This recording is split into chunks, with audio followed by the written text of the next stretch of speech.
关五加行的内容跟这个皈依的关系。好。好，讲到五加行的话，那就也有点那个刚刚你问的跟这个有点不一样，因为你刚刚问的就是皈依的方面。那么皈依的方面来说呢，就是一开始接触的一个弟子来说呢，就是从皈依开始。那在五加行来说呢，也是有怎么说呢？有点不一样。不一样在哪里呢？就是像比如说我们藏传佛教尤其是尼玛牌的，那就必须得要修持五加行才可以学更高的法或者更深的法，就这样。所以就是有一个功课叫做五加行。那么在这个五加行跟皈依方面来说呢，也是有关系的。五加行的第一个功课就是皈依。然后皈依的方面来说呢，就要圆满10万次的四皈依文。那么第二个就是圆满10万次的法心文。第三个就是圆满10万次的金刚萨埵的百字明。第四个是圆满10万次的那个供曼达。然后第五个方面就是圆满10万次的做大礼拜或者是做礼拜。所以就是要有圆满这样的5种。每一个都是要10万次，所以就是合计起来就是50万，所以这个叫做五加行。那么这为什么说五加行呢？因为这个来说呢，就是谦信，修持大圆满法的谦信。那么在修持大圆满法，为什么需要这些谦信呢？其实这个来说呢，就非常重要的。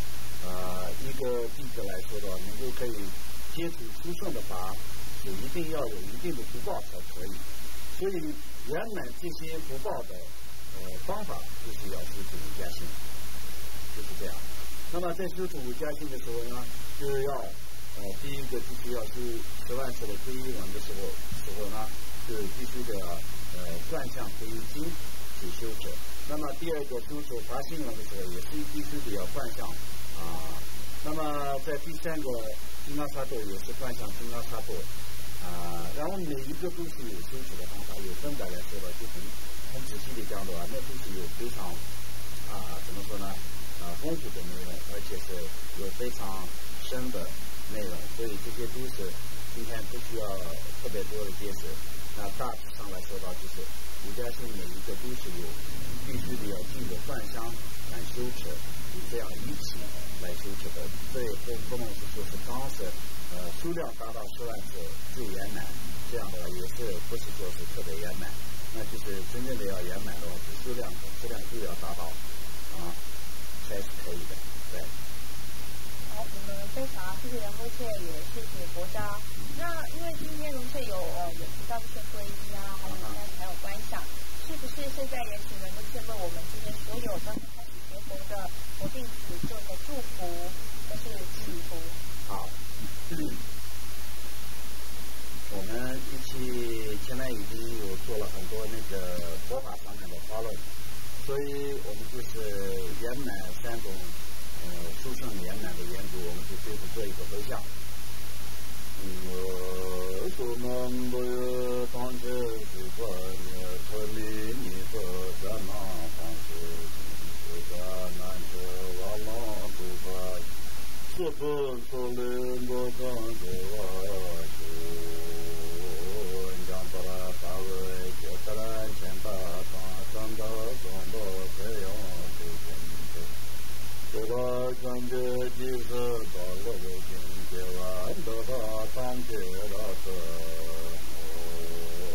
就算那些的假瓦当觉觉莫瓦从来都是那个不觉觉个我的看见王波就有了个那个